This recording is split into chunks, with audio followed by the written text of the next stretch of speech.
How's it going, everybody? Another Rugby World Cup preview. We are kind of going thick and fast with those at the moment. I am joined by Graeme from Sports4Cast, Rugby4Cast. How's it going, man? Good, thanks. How are you? I am well. I just mentioned to you that my children are not yet in bed, so if we hear any screaming, that might be them. I promise there's nothing of the kind of nefarious things going on in the house. Rugby Forecast is something that any viewers of Two Cents Rugby will be well familiar with, because in virtually every preview that we do, we end with some kind of prediction or forecast anyway on how the results are going to go. And that's kind of, you're the evil mastermind behind all this, aren't you? Evil masterminds. Well, I think some people might say that, depending on which way the predictions go, don't they? So it depends on your point of view. But yeah, I'm behind the numbers, I suppose, in some way. And how does it work, man? I know it's an algorithm, but give us the kind of nuts and bolts on what's going on behind the scenes. Yeah, essentially, we look at quite a lot of different factors, but the main one is just we have our own set of rankings, which we calculate. We do this for all leagues, all teams, basically. So not just international matches. We do it for the Super Rugby, NPC, Premiership, Top 14, all the different leagues, and it's based on a system of sort of points exchange, not dissimilar to the way World Rugby calculate their rankings. We think they're a little bit better. World Rugby's rankings aren't too bad, but they do have some fairly well-known flaws, which which everybody's quite aware of, with the World Cup draw being the way it is. But it's essentially just a metric for team strength, and we feed that into the model along with sort of looking at things like head-to-head matchups, recent form, tries scored, points scored, that sort of thing, all to give an indication of what we think run it into this sort of big soup of metrics, and then the computer sorts out what are the best sort of indications of form and strength and things like that, and spits out a prediction at the end of the day.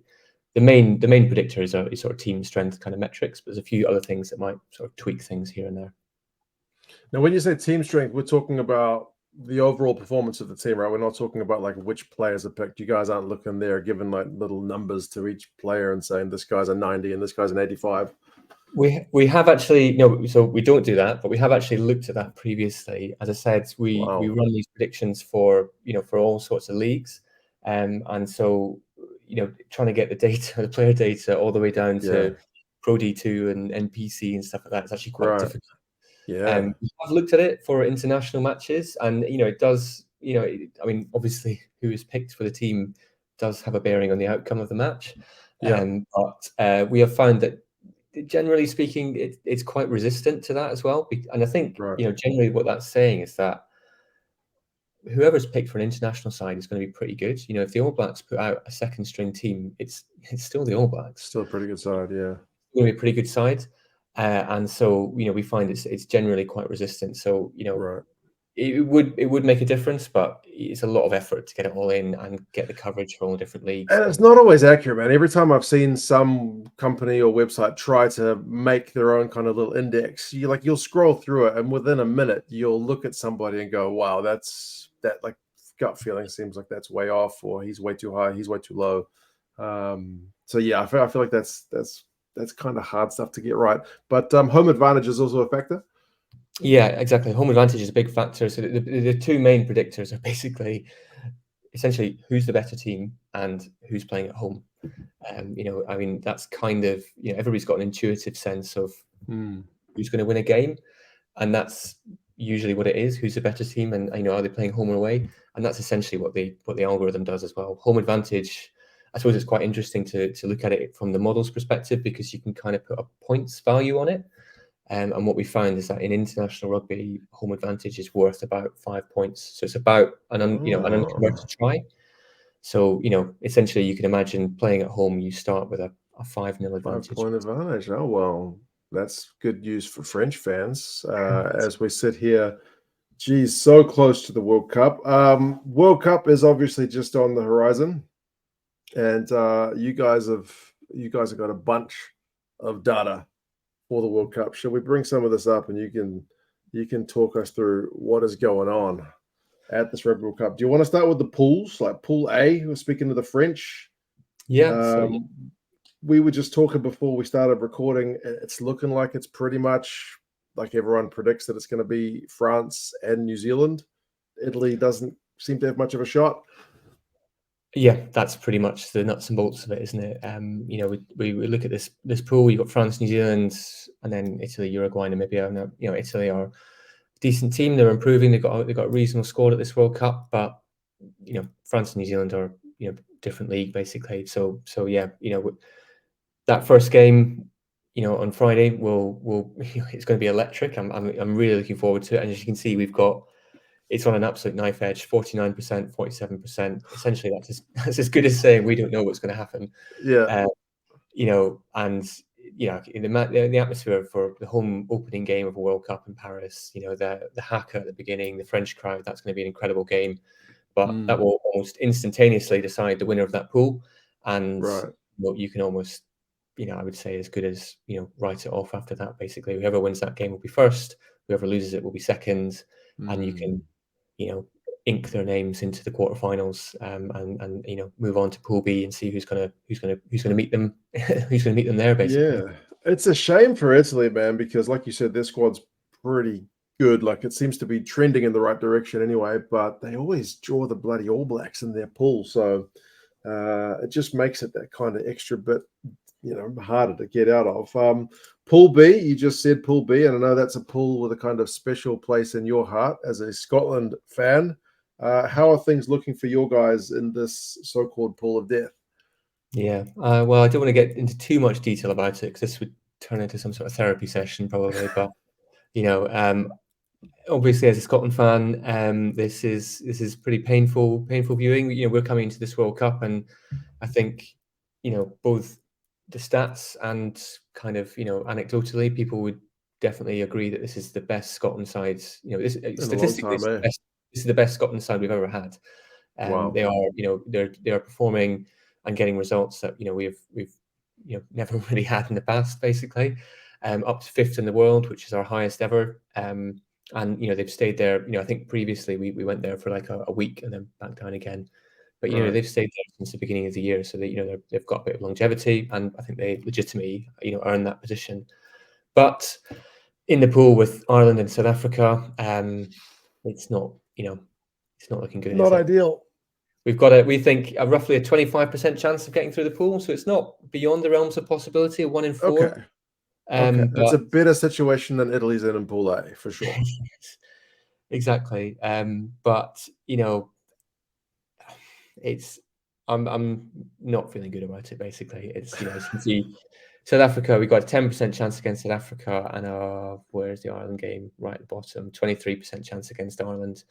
Um, Oh, Scotland, you know, I don't think we line well up. I line up well against these kind of power teams. You know, big scrum, yeah. set piece, very disciplined kind of teams. Basically, we don't tend to line up well against them. We prefer sort of broken play, open play. You Mm, know, Russell pulling the strings and things like that. So if mm. we can break them down and force them to play our game, maybe we've got a chance. But yeah, but it's going to be exciting. You know, you've got lots of games in this pool. You know, I mean, even, you know, let's say Romania potentially, they've been on a bit of a downward trend for a while, Yeah. but Tonga, you know, maybe not quite in the same place as Fiji and Samoa, but they've got some exciting players back. I don't think they're quite in the place. I mean, Yeah, touch wood. they played in the Pacific Nations Cup, and they had some all right performances, but like you said, like Fiji were clearly at the top of that pecking order, and Tonga were a cut below them. So you would think they'll maybe be improved, but geez, it's a rough pull for them as well.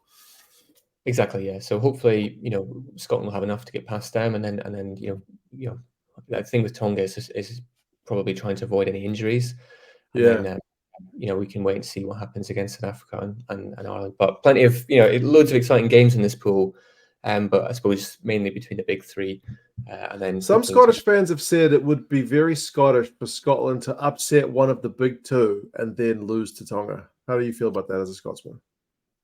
Well, yeah, that's it. I mean, I see so many situations. Even though it says here it's only a, you know, 2% chance of losing to Tonga, Okay. I feel like as a Scotland fan, that's quite high.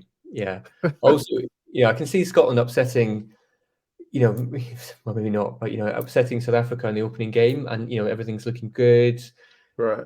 But then, you know, we in that situation, South Africa are probably still quite likely to beat Ireland. Ireland beat Right. Scotland, and then it will come down to probably Scotland will maybe scrape a narrow win against Tonga, not get any bonus points, and go out and something like that. You know, it'd just be a classic sort of like, yeah. Yeah, I only say that kind of struck home for me because since I've been kind of putting a closer eye on the Six Nations, there's been a few times when I've seen Scotland kind of start the Six Nations flying, and then it like just when it looks like they got all their ducks in a row, things have kind of gone to custard. So Exactly, yeah. That's always our problem is sort of concentrating for a full 80 minutes and not giving away you know, 10-minute periods with 3 tries, but then also maintaining a tournament, you know, level performance, you know, for consistency. Yeah. yeah. How So, about the big two? What are their chances? The South Africans and the Irish. Do we have a favorite in that pool? well, yeah, clearly South Africa at the moment, which I think maybe, you know, I think the models maybe adjusted. He's adjusted quite a lot for the last game against the All Blacks. The way the model works, you know, it's just it was such a large margin of victory that we saw, and especially against, you know, a team like the All Blacks, it was just a huge transfer, which is probably too big in the grand scheme of things, to be honest. So I think South Africa are probably slightly overrated here. As you can see, you were saying forecasting a 70% chance of them topping the pool. It's probably slightly less than that. Right. I think, you know, maybe slightly in favour of South Africa over Ireland, but you know, I think it's probably quite even between those guys about who's going to top the pool, basically. Did Ireland's kind of narrow victory over Samoa do anything to their rating, or does it only really Exactly. change Yeah. if you win? No, it did. So, it, you know, the way our model reacts is relative to the expectations. So we'd have expected Ireland to beat Samoa by more, and given they didn't, it would Right. adjust. Okay. So that So last the weekend, fact that South Africa overperformed and Ireland kind of underperformed has made that last, like most, a bit of recency bias made it look like you say a little exactly. bit maybe. There's Okay, I the get you. big teams all had quite a large movement in the last week, which has really shifted things around, basically. So maybe, you know, bear that in mind a little bit. I would probably bump Ireland up a little bit and South Africa down, but yeah. Okay. Pool C is also looking pretty tasty. I also say it looks kind of messy, just with all the coaching changes and a bit of uncertainty around the likes of Wales and Australia. Fiji seem to be kind of coming good at a good time. Who's potentially going through in this pool? Well, this one, you know, as we were discussing earlier, you know, everybody talks about Pool D as being a classic pool of death because you've got 3 big sides in it, and certainly it's the best quality or highest ranked or whatever you want to say about it. But arguably, Pool C and D are harder to get out of because, as you can see here, we've got 4 teams. All have got a reasonable chance, even down to Georgia here. You know, Georgia have got over a 10% chance of qualifying from the group, 11% chance of second, Wow. 4% chance of first. You know, so you know, Georgia's got a 4% chance of first in that pool. Man, that would be legendary.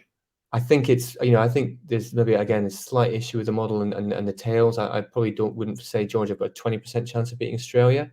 But you know what? They've improved a lot in the last year. You know, I don't know if you watched the Scotland Georgia game, but Georgia looked good. Yeah. For Scotland, half a rugby, man, they kept things even. And believe it or not, I literally got an email from somebody today saying, "Hey, Mark, I'm considering putting a large amount of a large amount of money on Georgia to beat Australia. What do you think I should do?"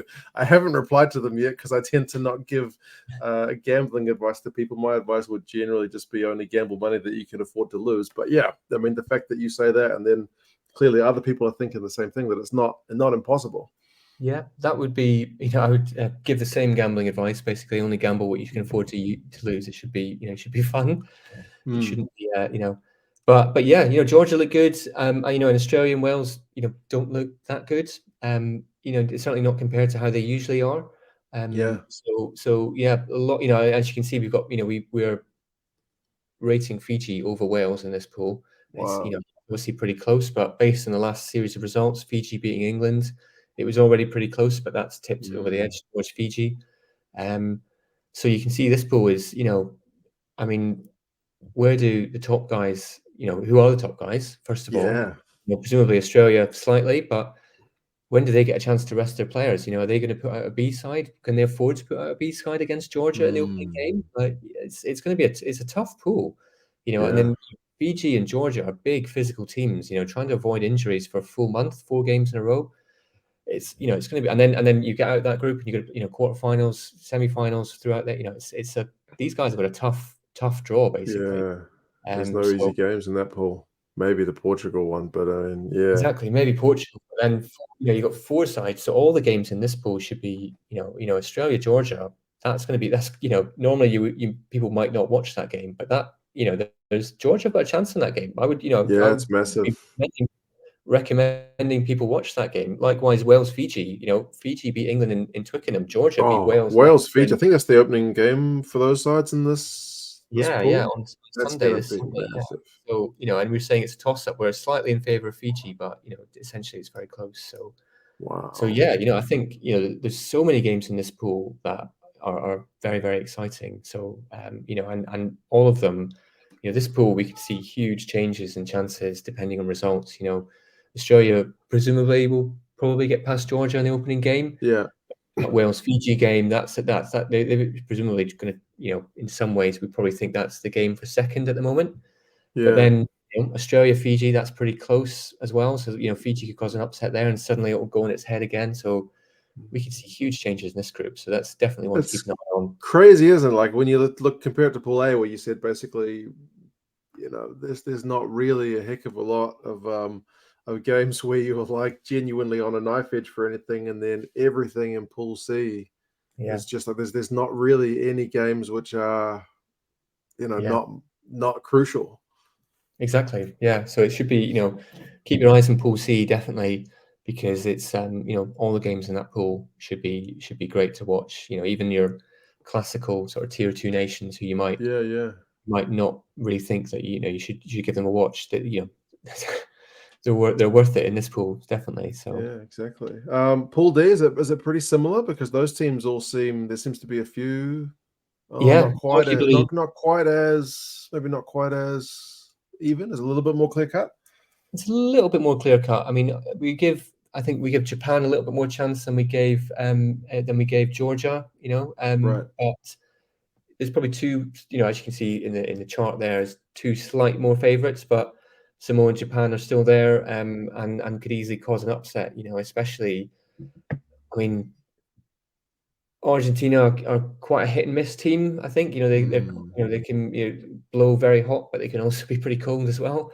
And England at the moment are obviously all over the place. Basically, I think the model the model takes a while to adjust to teams that are kind of on the move, up or down. Yeah. Basically, so after the 2019 World Cup, France suddenly picked up, and it took a while for the model to start predicting wins for Sure. France, basically. And England at the moment are definitely on the down. So arguably, some of their games it probably might be slightly closer than what we're saying. So yeah, I think again, a lot of the games in this pool are ones to watch. Basically, the way Samoa took it to Ireland in that final warm up, Yeah. Exactly. they were big, physical, organized. Arguably should have won at the end. They had 2 opportunities, kicking to the corner, I think, at the end, trying to get a penalty. Yeah. They had chances to win it for sure. So, Japan's been on a bit of a bad run since the last World Cup, and they don't have home advantage this time. So it seems like they are. I mean, they're the second seed in the pool, but they've fallen from grace a little bit, according to the algo. yeah, definitely. I think they had a big drive towards the last World Cup. There was all that thing about them spending almost a full year in camp beforehand, I think. And obviously, as you said, home advantage, and they really targeted those games, and obviously did very well. Beat Scotland and Ireland, actually, didn't they, in the end? So yeah, top in the pool. But yeah, without home advantage, which, as we've discussed, is quite a big factor in this, we think they might struggle a little bit. Still over what's it, about 15% chance of getting out of the pool. So they're not totally written off, but it's a uphill battle. But it's still a difficult pool from their perspective. You got Samoa, which they should probably we're leaning towards Samoa, and then having to try and get a result against also an England or Argentina will be tricky probably from their perspective. I think Samoa have got a better chance again, picking up a few results, maybe, if they can shake some of the big guns. But we're probably, looking between England and Argentina, which I think everybody's probably agrees with. I would probably maybe lean slightly towards Argentina over England, but again, that first game will decide that. Probably decides it will. where that's going. But again, I wouldn't write off Samoa and Japan. There's still, you still want to watch those games, and especially that game between Samoa and Japan. That should be a very even match. You can see that in the middle of the pool there. It's a toss up basically, so it should be pretty exciting. How does the model deal with a team like Chile, who hasn't really played? I mean, I'm pretty sure they've played Argentina, but I don't think they've played many of the teams in their pool. Is it just looking at other results that they've had and just comparing? Essentially, yeah, it's quite difficult to look at some of the teams. The World Cup is often quite a difficult one to forecast for these guys. As you can see, giving a 4% chance of winning, what are they, 10% against England? That's probably not that accurate, just because we don't have that many games in which we've the data. Yeah. So that's, as I said, probably take some of those with a pinch of salt. It's just there's not very many games that Chile have played in that sort of format, so it's it's difficult to forecast basically. Yeah. How does the draw overall affect things? Like somebody asked me the other day, like, could we see a World Cup winner who's essentially kind of had a much easier run than somebody else? And you've mentioned that Scotland's got, despite being the 5th ranked team in the world, they've got a pretty hard run. Yeah, well, exactly. That's kind of, I mean, this chart kind of shows here, you can definitely see the differences in making each stage, basically. So what's this showing? You got your sort of green line is making the quarters, you've got chance of making the semis, final, and the overall win, basically. And you can see, obviously, as you've got this chart at the top showing our overall favourites here, but it's quite different from different stages, and you can really see that kind of like the difference in the chart. I think England's quite an interesting one to look at. They have got more chance, we think, of making the quarterfinals than Ireland do. You can see England, we think, have got an 85% chance of making the quarters, whereas Ireland 75% chance, purely based on the fact that the draw in your Ireland are in a group with South Africa and Scotland. We still Ireland have got a very good chance of making it out of the pool. 3 chances 4, but England have got a much easier pool basically. And then you can continue that on. You can see, if Ireland get out the pool, they will meet New Zealand or France, probably in the quarterfinals. And we think, that game it looks like at best around 50-50. It looks like just about half the chance going down there, which is probably fair. Whereas England have got about, what's that, 40-44. So we think England are more likely to make the semis, purely because England, if they get out of the pool, they will probably face Australia, Wales, Fiji, so it's a much easier quarter than facing New Zealand or France, basically. But then you can see the difference. This is where the draw flips over, and the two sides of the draw. You can see that if England gets to the semis, their chances drop massively at this stage. Whereas you can see the difference.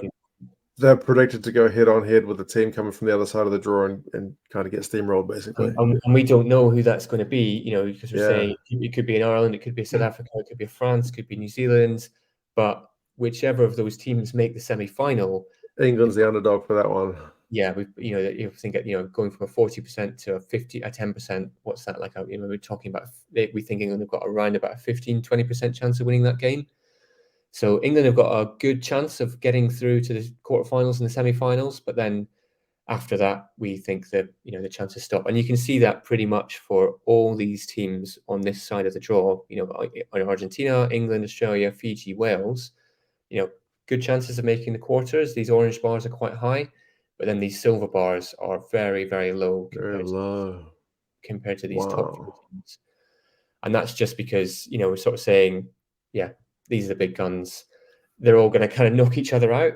We don't know who's going to make it. It's going to be one of those teams. And then when they get to the semi-finals, they're probably they've got a very good chance of knocking that side of the draw out, and then meeting again.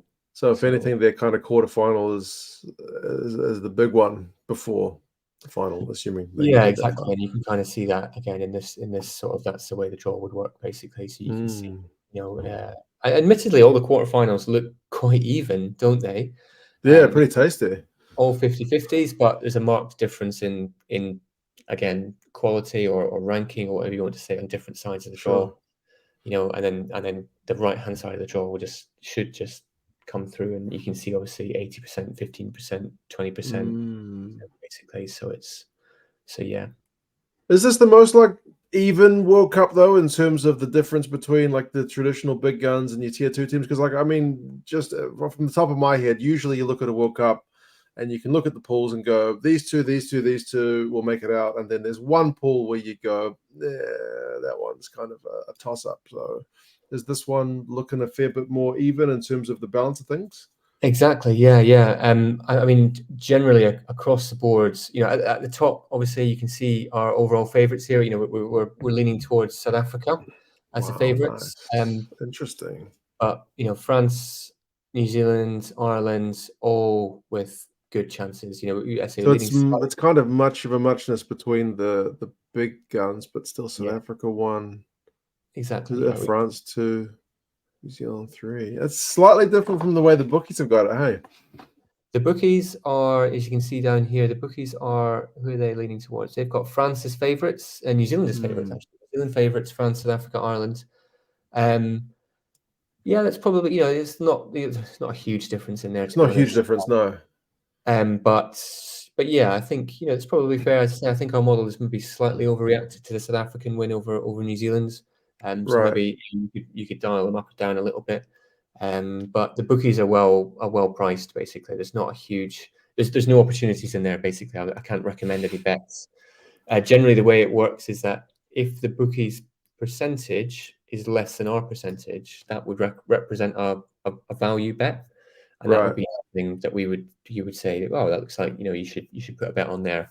But you can see the bookies, they're all above our percentage chances, and we actually have this adjusted column because the bookies, it's the same as the house always wins, that kind of analogy, basically. Yeah, sure. If you actually add up all the bookies percentages, so that we've converted the odds to percentages to try and allow that comparison. Yeah. And if you add up all the percentages, obviously they should add up to 100%. Only one person can win the World Cup. All our percentages add up to 1. But the bookies, if you add them all up, they add up to 150%. They got their overround, hey? Yeah, exactly. And that's their overround. So we adjust that down to try and give what they're actually saying. So you can see, again, it's all much of a muchness in there. So it's not too different from what we're saying. But sorry, to answer your question, yeah, this is the most even. Usually I'm just trying to find out what we had in 2019, if I can drag this up. I have to ask you as well, but Ireland fans are kind of big in the question. They're the number 1 team in the world on the rankings. And just, I mean, like gut feeling, they've won a Grand Slam. They've won a series down in New Zealand. How come they're not the number 1 ranked team with the bookies? How come they're not the number 1 ranked team with your forecast? So Ireland are not our number 1 ranked team, although it's pretty close at the top. We actually have South Africa top, then Ireland and New Zealand are almost interchangeable, I think. And then we actually have a bit of a gap to France. We don't quite rate France as highly as everybody else, although there's definitely up to top 4 and then everybody else. So, just between those 4, it's South Africa, New Zealand, Ireland, and then France. France get a bit of a boost because they're at home, obviously. Yeah, sure. And then also, as we've discussed, the way the draw works, France and New Zealand are all but guaranteed to get out of their pool. 95, 98% chance of getting out of the pool. Whereas Ireland, we think that they've, we're kind of backing South Africa to get out of the pool ahead of them. And then, Ireland have got a, not insignificant chance of not making it out of the pool, basically. Right. So I think what you would see is that it just reflects the nature of like the draw and the difficulty of the pool, basically, because if Ireland get out the pool, we'll probably see their chances, or if they beat South Africa in their first big pool game, so to speak, you would see a big jump in their chances, because suddenly we'd a bigger chance of them getting out of the pool. Yeah. Situations in which they then go through and would win the World Cup, basically. So it just kind of it's a little bit of our rankings and saying Ireland are not quite as high as South Africa, but also just the nature of the pools and the difficulty and a bit of home advantage for France. And also Ireland's head-to-head particularly against South Africa, is not great in the grand scheme of things, in the overall. Obviously, they've got a lot of great results against New Zealand and South Africa in the last couple of years. Sure. In the last 10 years, especially in World Cups, they haven't had a great record, basically. So it kind of as well. So there's a little bit of that going into it. Yeah, I feel like it's in terms of like pundits, that's where the slightly little bit of doubt remains with the Irish side. Like just that quarterfinal hoodoo, if that can be ended, then I think, like you said, I think with your numbers, it'll skyrocket. And I think people's belief just generally will skyrocket. Well, I mean, I feel sorry for Ireland because they are still, they're still very likely to go out in the quarters, even just by the fact that they're going to play New Zealand and France, in the quarterfinals. That at best is 50-50, maybe slightly in favour of Ireland, or but it's going to be a difficult quarterfinal. It's not a great chance. If you were going into surgery, those are not numbers you'd like to be hearing from your doctor, kind of thing. Exactly. So, I feel really sorry for them because, they can just, all this, they've done fantastically over the last couple of years, world number one, deserved this time, because I think they kind of got to world number one previously, but only for like a week. And I don't think anybody, it was a nice stat basically, but I don't think anybody actually thought that they were best. But I think now they are, they're definitely, aren't they? So yeah, and Grand Slams, beating New Zealand in New Zealand, great results, and they could still play fantastically and go out in the quarterfinals. So so if they were in Pool C or Pool D, they'd be predicted to just rip through that side of the draw. Exactly, yeah. You could ink them into the semi-finals probably based on the draw, they would, and then they come up against a big team, but you're at the semi-finals of the World Cup. You expect that, So, yeah, that's brutal, isn't it?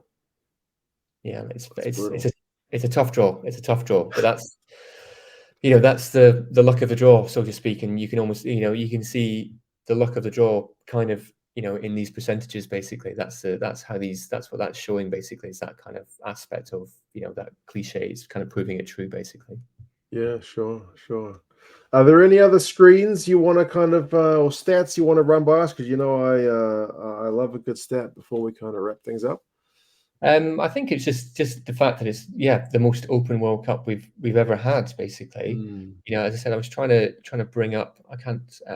But just this is something that we had produced. Some interesting stats, basically, and this is our chances in 2019. You can see obviously we had New Zealand has a 50% chance of winning, basically. Wow, huge difference. That's pretty much that's what we had in, we didn't run it in 2015 and 2011, but it would have been not similar, arguably more. I think in 2015, New Zealand were better in 2015 and 2011. So usually we see New Zealand as the clear favourites. And they won 2 of the last 3 World Cups, that's 66% of the last World Cups, haven't they? So having a 50% chance of winning is not unrealistic, basically. And then it was just kind of the best of the rest. England, South Africa, 2 big teams, and then you're down to Australia, Ireland, Wales, 6% chance of winning. Whereas the fact that we've got 4 teams now with equal chances pretty much is just amazing. It's really, really open, very exciting. And at the top end, that's watch out for those games, basically. But then I think the other bit is obviously also this what's the other bit gone? I've lost my my screen. The other bit is obviously just further down the draw, the fact that we've got all these other teams in there. Normally we have 9 classically good teams, but the fact that we've got all these tier 2 nations, or classic tier 2 nations, I don't really like to call them tier 2 nations because they are challenging now. They're better than some of the tier 1 nations.